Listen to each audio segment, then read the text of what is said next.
Donc si on prend une fonction 1 sur x, qui est la fonction inverse, c'est une fonction qui est toujours décroissante. Sa représentation graphique est une hyperbole. Elle est toujours décroissante et n'est jamais définie en 0. Donc il n'y a pas d'image de 0. Maintenant, lorsqu'on fait des modifications, si on fait une modification extérieure, donc on aura une translation verticale de 2 unités vers le haut et on aura une asymptote horizontale y égale à 2. Comme ici, en fait, à la fonction de référence, on avait une asymptote horizontale y égale à 2. Lorsqu'on dessine en fait la fonction 1 sur x plus 2, l'asymptote horizontale va bouger de 2 unités aussi. Okay.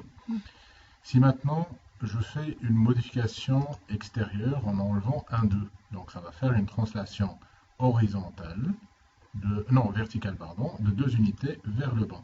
Donc l'asymptote va bouger aussi. Maintenant, lorsqu'on multiplie par un coefficient, si le coefficient est plus grand que 1, il y a un étirement vertical. Et là, tu as un peu un effet d'éloignement par rapport à son centre de symétrie, qui était 0, 0. Et si je multiplie par un coefficient plus petit que 1, donc elle est en train de s'approcher du centre. Quand on multiplie par un coefficient négatif, comme on l'avait vu avant, il y aura une symétrie orthogonale. Et ça peut être aussi combiné à un éloignement par rapport en fait, au centre de symétrie, qui sera causé par un étirement. Imaginons qu'on fait moins 2 divisé par x. Alors dans ce cas, on a un étirement combiné à cette symétrie par rapport à l'axe des x.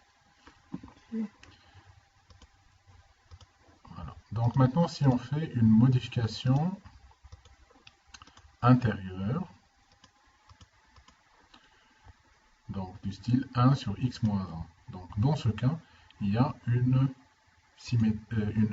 translation horizontale d'une unité vers la droite. Donc ça vient compenser le moins 1 qui est ici. Donc ça fait une translation horizontale d'une unité vers la droite, et donc on a une asymptote verticale qui a bougé aussi. Mais c'est des cas assez rares aussi dans le système. Donc en général, tu restes en fait sur des 1 sur x ou 2 fois 1 sur x et des choses comme ça.